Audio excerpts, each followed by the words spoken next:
Hi, ഞാൻ doctor പ്രിയ, Q1B health കെയറിലെ homeopathic ഫിസിഷ്യനാണ്. നമ്മുടെ ക്ലിനിക്കിലൊക്കെ ഒരുപാട് കേസുകൾ വരുമ്പോഴും നമ്മൾ US സ്കാനോ ബ്ലഡ് ടെസ്റ്റിനോ ഒക്കെ വിടുമ്പോൾ അതിൻ്റെ ഭാഗമായിട്ട് നമ്മൾ ലിവർ ഫംഗ്ഷൻ ടെസ്റ്റ് ചെയ്യുക അല്ലെങ്കിൽ വയറിൻ്റെ സ്കാൻ ചെയ്യുമ്പോൾ ഒരുപാട് പേരിൽ കാണുന്നൊരു കംപ്ലയിൻ്റാണ് ഫാറ്റി ലിവർ ഗ്രേഡ് 1 ഗ്രേഡ് 2 എന്നൊക്കെ. ചില വേരിയേഷൻസ് ഒക്കെ ലിവർ ഫംഗ്ഷൻ ടെസ്റ്റിലും കാണാറുണ്ട്. നമ്മൾ പേഷ്യൻറ്റിനോട് പറയാറുണ്ട്, നിങ്ങൾക്ക് ഗ്രേഡ് 1 ഫാറ്റി ലിവർ ഉണ്ട് അല്ലെങ്കിൽ ഫാറ്റി ലിവർ സ്റ്റാർട്ട് ചെയ്യുകയാണ് എന്നൊക്കെ പറയുമ്പോഴും അവർ പറയും ഇതൊക്കെ എല്ലാവർക്കും ഉള്ളതാണല്ലോ, ഇതൊരു കോമൺ കണ്ടീഷൻ അല്ലേ, ലിവർ അല്ലേ, അത് സ്വന്തം ഒരുപാട് അസുഖങ്ങളെ സുഖപ്പെടുത്തുന്ന ഒരു ഓർഗൺ അല്ലേ, അത് വലിയ കുഴപ്പമൊന്നുമില്ല എന്ന രീതിയിലാണ് എല്ലാവരും പറയാറ്. പക്ഷേ എത്രത്തോളം നമുക്കറിയാം ലിവറിൻ്റെ രോഗങ്ങൾ വന്നിട്ടുണ്ടെങ്കിൽ എത്രത്തോളം കഷ്ടപ്പെടുന്ന ഒരുപാട് പേര് നമ്മുടെ ഇടയിലുണ്ട്. നമ്മൾ കണക്കുകളൊക്കെ നോക്കുകയാണെങ്കിൽ ലോക മരണസംഖ്യ എടുക്കുകയാണെങ്കിൽ 5ാമത്തെ കാരണം എന്ന് പറയുന്നത് ലിവറിന് ഉണ്ടാകുന്ന രോഗങ്ങളാണ്.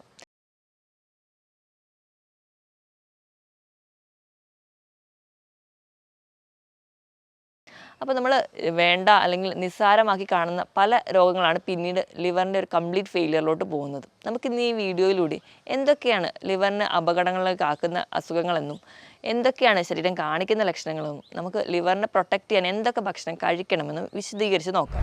നമുക്ക് ആദ്യം ലിവറിനെ പറ്റി നോക്കാം. ലിവർ എന്ന് പറയുന്നത് നമ്മുടെ ശരീരത്തിലെ ഏറ്റവും വലിയ ഗ്രന്ഥിയാണ്. അതുകൊണ്ട് തന്നെ നമുക്കറിയാം ഒരുപാട് ഫങ്ഷൻസ് അതിനുണ്ട്. നമ്മുടെ ശരീരത്തിലുള്ള കൊളസ്ട്രോളിൻ്റെ ലെവൽ മെയിൻറ്റെയിൻ ചെയ്യുക, വൈറ്റമിൻ മെറ്റബോളൈസ് ചെയ്യുക, അതുപോലെ തന്നെ നമുക്ക് വേണ്ട പിത്തരസം, നമ്മുടെ ഭക്ഷണം ദഹിക്കാനുള്ള പിത്തരസം പ്രൊഡ്യൂസ് ചെയ്യുക, കൃത്യമായ ഒരു ദഹന പ്രക്രിയ നടത്തുക, നമ്മുടെ ശരീരത്തിൽ വേണ്ട ക്ലോട്ടിംഗ് ഫാക്ടേഴ്സോ അല്ലെങ്കിൽ മറ്റ് ഹോർമോണുകളൊക്കെ പ്രൊട്ടക്റ്റ് ചെയ്യുക, അല്ലെങ്കിൽ അതിനെ സിന്തസൈസ് ചെയ്യുക, അല്ലെങ്കിൽ അതിനുവേണ്ടി സഹായിക്കുക, ഇവയൊക്കെ ലിവറിൻ്റെ ഫംഗ്ഷനാണ്. അതുകൊണ്ട് തന്നെ ഒരുപാട് പ്രവർത്തനങ്ങൾ ചെയ്യുന്നതുകൊണ്ട് തന്നെ നമ്മുടെ ശരീരത്തിലെ ഏറ്റവും വലിയൊരു ഇമ്പോർട്ടൻ്റ് ഓർഗൺ എന്ന് നമുക്ക് ലിവറിനെ പറയാം. ശരീരത്തിൽ ഉണ്ടാകുന്ന ഓരോ ടോക്സിൻസ്, ഓരോ വിഷവസ്തുക്കളെയും അരിച്ച് പുറത്തേക്ക് കളയുന്നതും ഈ ലിവറാണ്. ഒരു അരിപ്പ പോലെയാണ് ഇത് ഫംഗ്ഷൻ ചെയ്യുന്നതും. അങ്ങനെ പല രീതിയിൽ നമ്മളെ പ്രൊട്ടക്റ്റ് ചെയ്യുന്ന ഒരു ഓർഗണാണ് ലിവർ. അപ്പോൾ ലിവറിന് എന്തെങ്കിലും അസുഖങ്ങൾ വന്നിട്ടുണ്ടെങ്കിൽ പല ലക്ഷണങ്ങളായിട്ട് കാണിക്കും. ആദ്യം എന്തുകൊണ്ടൊക്കെയാണ് ലിവറിന് രോഗങ്ങൾ വരുന്നതെന്ന് നോക്കാം. ഇപ്പോൾ നമ്മൾ നോക്കുകയാണെങ്കിൽ ഒരു കാലഘട്ടം വരെ മദ്യപാനികൾക്ക് വരുന്ന ഒരു രോഗമായിട്ടാണ് ലിവറിനെ സംബന്ധിച്ച ഡിസീസസ് എല്ലാം കണക്കാക്കപ്പെട്ടിരിക്കുന്നത്. പക്ഷേ ഇന്ന് നോക്കുകയാണെങ്കിൽ ഒരുപാട് കുട്ടികളിൽ പോലും ഇന്ന് ലിവർ കംപ്ലയിൻറ്റ്സ് കാണുന്നുണ്ട്. ചെറിയ പ്രായത്തിൽ തൊട്ട് ഫാറ്റി ലിവർ ഉള്ളവരാണ് മിക്ക ആൾക്കാരും. നമ്മുടെ ഒരു വീട്ടിൽ എടുക്കുകയാണെങ്കിൽ തന്നെ പലർക്കും പല ഗ്രേഡിൽ ഫാറ്റി ലിവർ നിൽക്കുന്നത് കാണാം. ചിലപ്പോൾ നമ്മൾ 1-2 മാസം കഴിയുമ്പോൾ ഗ്രേഡ് 1 എന്ന് പറയുന്നത് ഗ്രേഡ് 2 ആയിട്ട് മാറുന്നത് കാണാം. അപ്പോൾ എന്തൊക്കെയോ നമ്മുടെ ലൈഫ് സ്റ്റൈലിനുമായിട്ട് ഇതിനും ബന്ധമുണ്ട് നമുക്ക് മനസ്സിലാക്കാം. ഒന്നാമത്തേത് പറഞ്ഞാൽ മദ്യപാനമാണ് ഒരു കോസ്. ഒരു പ്രധാനപ്പെട്ട ഒരു കാരണം മദ്യപാനമാണ്. അപ്പോൾ നമുക്ക് ഈ മദ്യപാനം ഉള്ളവരിൽ നമുക്ക് പ്രധാനമായി കാണുന്ന ഒരു ഫെയിലിയർ എന്ന് പറയുന്നത് ലിവർ ഫെയിലിയർ തന്നെയാണ്. ഇത് കൂടാതെ നമ്മുടെ ഭക്ഷണ രീതി എടുക്കുകയാണെങ്കിൽ മധുരം അടങ്ങിയിട്ടുള്ള ഭക്ഷണങ്ങൾ, ഹൈ ഫ്രക്ടോസ് കോൺ സിറപ്പ് അടങ്ങിയിട്ടുള്ള അധികമായിട്ടുള്ള ബേക്കറി പ്രോഡക്ട്സ്, പേസ്ട്രികൾ, കേക്കുകൾ ഇവയൊരു ദോഷഫലം ചെയ്യും. ഇതല്ലാതെ തന്നെ നമുക്ക് ഒരുപാട് കരിച്ചതും പൊരിച്ചതുമായിട്ടുള്ള ഭക്ഷണങ്ങൾ, ഫാസ്റ്റ് ഫുഡ് ഇവയൊക്കെ നമ്മുടെ ലിവറിന് ദോഷത്തിലേക്ക് എത്തുന്ന ഒന്നാണ്. അപ്പോൾ ഇവയൊക്കെയാണ് നമുക്ക് പ്രധാനമായ കോസുകൾ. ഇനി എന്തൊക്കെയാണ് പ്രധാനമായി കാണുന്ന ലിവർ ഡിസീസസ് നോക്കാം. ഒന്നാമതായി കാണുന്ന ലിവർ ഡിസീസ് എന്ന് പറയുന്നത് മദ്യപിക്കുന്നവരിൽ കാണുന്ന ഒരു ഗ്രൂപ്പ് ഓഫ് ലിവർ ഡിസീസാണ്. രണ്ടാമതായിട്ട് പറയുകയാണെങ്കിൽ വൈറൽ ഇൻഫെക്ഷൻസ് ആണ്. അതായത് ഹെപ്പറ്റൈറ്റിസ് ബി, ഹെപ്പറ്റൈറ്റിസ് സി പോലെയുള്ള വൈറൽ ഇൻഫെക്ഷൻസ് പോലും. അടുത്ത ഒന്ന് എന്ന് പറയുന്നത് ഈ കണ്ടാമിനേറ്റഡ്, അതായത് നമുക്ക് ഈ ഇടയിലൊക്കെ നമ്മൾ കോമൺ ആയി കേൾക്കുന്ന ഒന്നാണ് മഞ്ഞപ്പിത്തം. ഹെപ്പറ്റൈറ്റിസ് എ അല്ലെങ്കിൽ ഹെപ്പറ്റൈറ്റിസ് ഇ ഒക്കെ വരുന്നതാണ് ഇതിൽ പെടുന്നത്. ഇത് കൂടാതെ തന്നെ ഫാറ്റി ലിവർ ഉണ്ട്.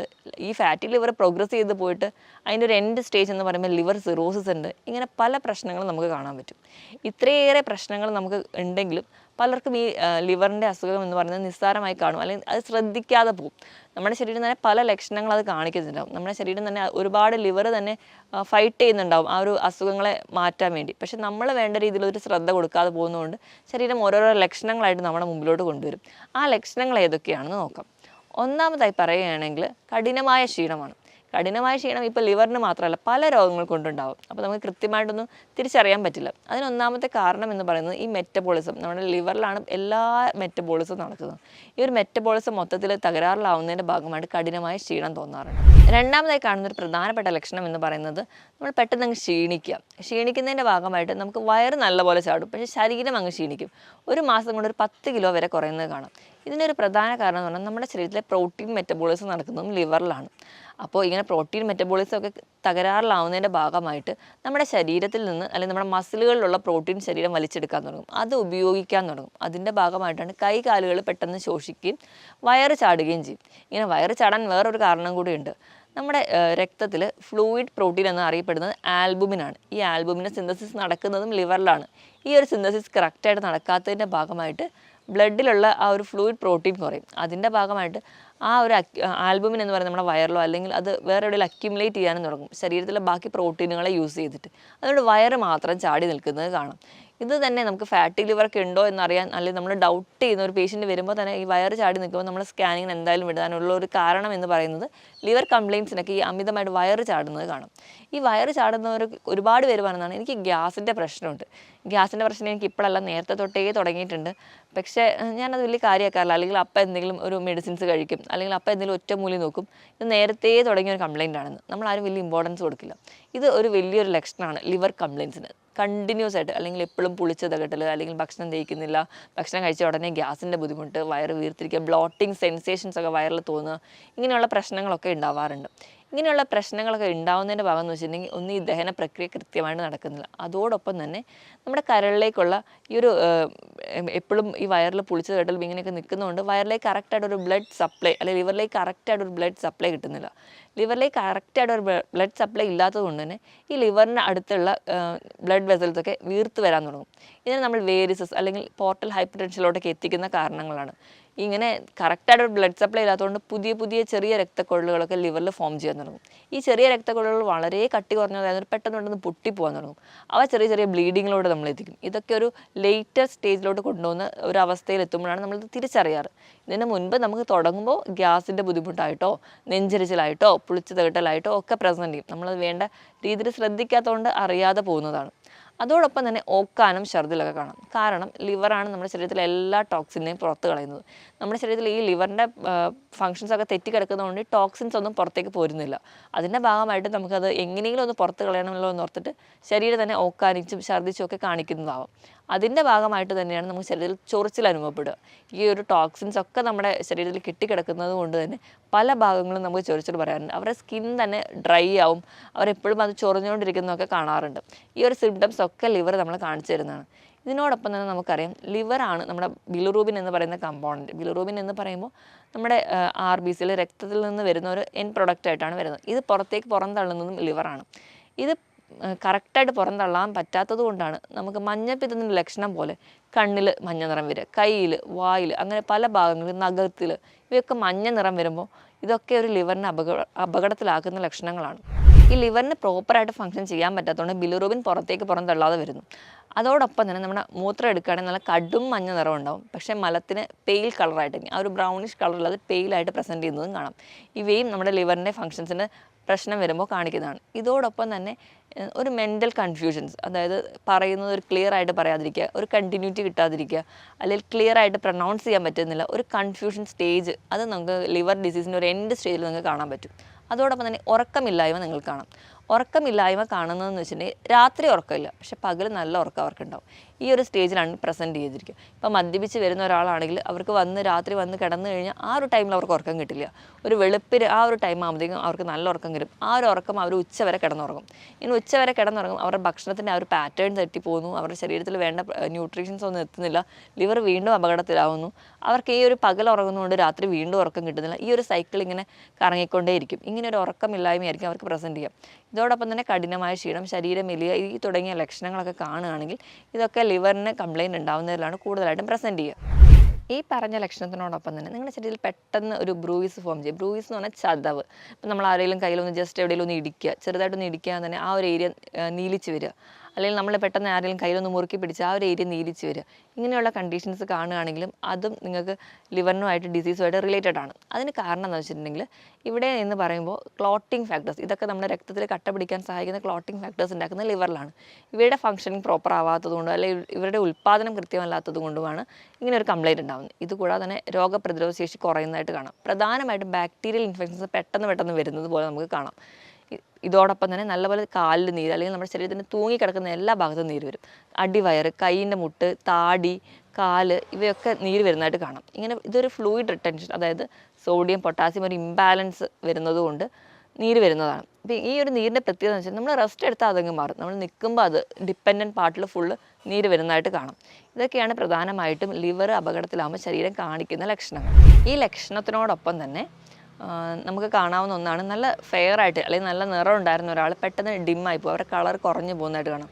അതുമാറി ഹോർമോണൽ പ്രൊഡക്ഷനോ വൈറ്റമിൻ മിനറൽ ഇംബാലൻസ് മൂലമൊക്കെ ഇത് കാണുന്നത്. അപ്പോൾ നമുക്ക് ഒരാൾ തന്നെ നമ്മുടെ ക്ലിനിക്കിൽ വരുമ്പോൾ തന്നെ അവർ ചിലപ്പോൾ പറയുന്ന ഒരു സിംറ്റം ഇതായിരിക്കാം. അല്ലെങ്കിൽ നമ്മുടെ ചുറ്റുപാടിൽ നമുക്കറിയാം, കുറച്ച് നാൾ മുമ്പ് നല്ല ഫെയറായി വെളുത്തിരുന്ന ഒരാൾ പെട്ടെന്ന് അവരുടെ നിറമൊക്കെ മങ്ങിപ്പോകുന്നതാണ്. ഇതൊക്കെ തുടക്കത്തിലെ കരൾ രോഗങ്ങൾ കാണിക്കുന്ന ഓരോരോ ലക്ഷണങ്ങളാണ്. അപ്പോൾ ഈ ലക്ഷണങ്ങളൊക്കെ നമ്മൾ വേണ്ട രീതിയിൽ ശ്രദ്ധിക്കാതെ പോകുമ്പോൾ അത് ഡെവലപ്പ് ചെയ്തിട്ടാണ് ഒരു കംപ്ലീറ്റ് ലിവർ ഫെയിലിയറിലോട്ട് പോകുന്നത്. ഇപ്പം ഏറ്റവും വലിയ പ്രശ്നം ഞാൻ തുടക്കത്തിലേ പറഞ്ഞു, മദ്യപിക്കുന്നവരിലാണ് കൂടുതലായിട്ട് കാണുന്നത്. ഇതിന് ഏറ്റവും പ്രധാന കാരണം എന്ന് പറഞ്ഞാൽ മദ്യം എന്ന് പറയുമ്പോൾ ഈഥൈൽ ആൽക്കഹോളാണ്. ഇതൊരു വിഘടിക്കുന്നതിൻ്റെ ഭാഗമായിട്ട് ആൽഡിഹൈഡ് ഉണ്ടാവുകയും അത് നമുക്ക് ലിവറിൽ നിന്ന് പുറന്തള്ളുകയാണ് ചെയ്യാറ്. നോർമലി അങ്ങനെയാണ്. അപ്പോൾ ലിവർ കണ്ടീഷൻസ് അല്ലെങ്കിൽ ലിവർ ഡിസീസസ് സ്റ്റാർട്ട് ചെയ്തവർക്ക് ഈ ഒരു പ്രോസസ്സ് നടക്കാതെ വരെയും ഇത് ലിവറിൽ അക്യുമുലേറ്റ് ചെയ്യുകയും ചെയ്യുന്നുണ്ട്. അപ്പോൾ ഏറ്റവും വലിയ എന്ന് പറഞ്ഞാൽ മദ്യം തന്നെയാണ്. അപ്പോൾ മദ്യം എന്ന് പറയുമ്പോൾ തന്നെ അല്ലെങ്കിൽ അതിൻ്റെ ക്വാണ്ടിറ്റി, അതിൻ്റെ ക്വാളിറ്റി ഇതിനൊക്കെ ഡിപ്പെൻഡ് ചെയ്തിരിക്കും. അപ്പോൾ മാക്സിമം നിങ്ങൾ ഈ ഒരു ശീലമുള്ളവരാണെങ്കിൽ അത് ആദ്യം സ്റ്റോപ്പ് ചെയ്യുകയാണെങ്കിൽ ഒരു പരിധി വരെ ലിവർ ഡിസീസ് ഒന്നും ഡെവലപ്പ് ചെയ്യാതെ പോകുന്നത് കാണാം. ഇനി ചില ഭക്ഷണങ്ങൾ കഴിക്കുകയാണെങ്കിൽ നമ്മുടെ ലിവറിന് ഒരു പരിധി വരെ അത് പ്രൊട്ടക്റ്റ് ചെയ്യുന്നത് കാണാം. ഒന്നാമതായിട്ട് കാപ്പി കുടിക്കുക. 2-3 കാപ്പി കുടിക്കുമ്പോൾ അതിലുള്ള കഫീൻ നമ്മുടെ ലിവറിന് പ്രൊട്ടക്ഷൻ ആണെന്ന് പറയാം. അതുപോലെ ഫ്രൂട്ട്സിൻ്റെ കേസിലാണെങ്കിൽ ആപ്പിൾ വളരെ നല്ലതാണ്. ആപ്പിൾ ധാരാളം ഫൈബേഴ്സ് ഉള്ളതുകൊണ്ട് തന്നെ ടോക്സിൻസ് ഒരുപാട് എലിമിനേറ്റ് ചെയ്യാൻ സഹായിക്കുന്നുണ്ട്. അതുപോലെ തന്നെ ആപ്പിളിലുള്ള മാലിക് ആസിഡ് നമ്മുടെ ലിവറിനെ പ്രൊട്ടക്റ്റ് ചെയ്യാൻ വേണ്ടി ഉപയോഗിക്കുന്നുണ്ട്. ഇനി രണ്ടാമതായിട്ട് പറയുകയാണെങ്കിൽ വെജിറ്റബിൾസിൻ്റെ കേസ് എടുക്കുക, പച്ചക്കറികൾ നോക്കുകയാണെങ്കിൽ ഏറ്റവും നല്ലതെന്ന് പറഞ്ഞാൽ ബീറ്റ്റൂട്ടാണ്. ബീറ്റ്റൂട്ട് എന്ന് പറയുമ്പോൾ നമ്മുടെ ലിവറിലേക്കുള്ള ബ്ലഡ് സപ്ലൈ കൂട്ടുന്നതായിട്ട് കാണാം.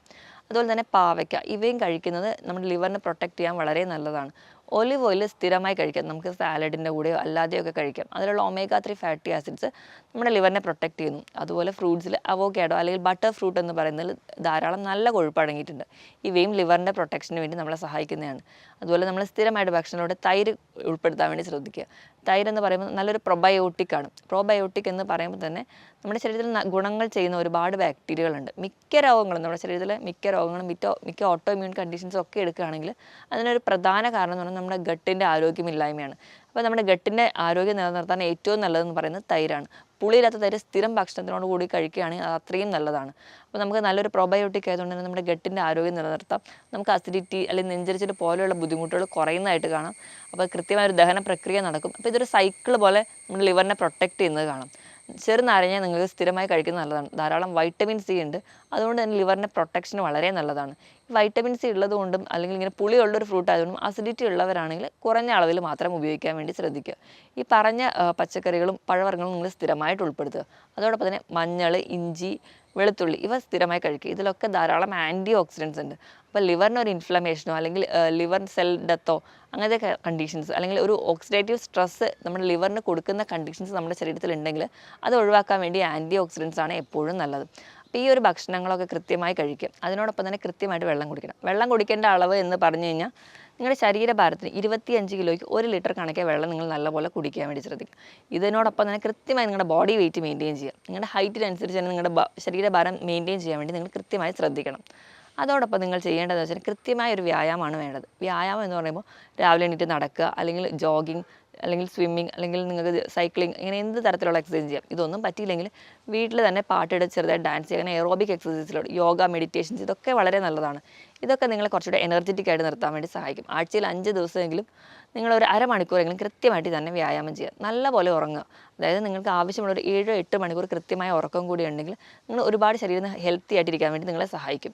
അങ്ങനെ തന്നെ ലിവറിന് ചെറിയ ലക്ഷണങ്ങളൊക്കെ, ഞാൻ നേരത്തെ പറഞ്ഞ ലക്ഷണങ്ങളൊക്കെ ലിവർ കാണിക്കാൻ തുടങ്ങുമ്പോൾ സ്വയം ചികിത്സിക്കാതെ, ഒറ്റമൂലികൾ പരീക്ഷിക്കാതെ ഒരു ഡോക്ടറുടെ കൺസൾട്ടേഷൻ എടുക്കുക. അത് പ്രകാരം തന്നെ കണ്ടിന്യൂസ് ആയിട്ട് നിങ്ങൾ ഫോളോ അപ്പ് ചെയ്യുകയും ചെയ്യാൻ വേണ്ടി ശ്രദ്ധിക്കുക. ഇതൊക്കെ ചെയ്ത് കഴിഞ്ഞാൽ ഒരു പരിധി വരെ നമുക്ക് ലിവർ ഫെയിലിയറിലോട്ട് പോകാതെ നമുക്ക് ലിവറിനെ പ്രൊട്ടക്റ്റ് ചെയ്യാൻ പറ്റും. മറ്റൊരു ഹെൽത്ത് ടോപ്പിക്കുമായിട്ട് വീണ്ടും കാണുന്നതുവരെ നന്ദി.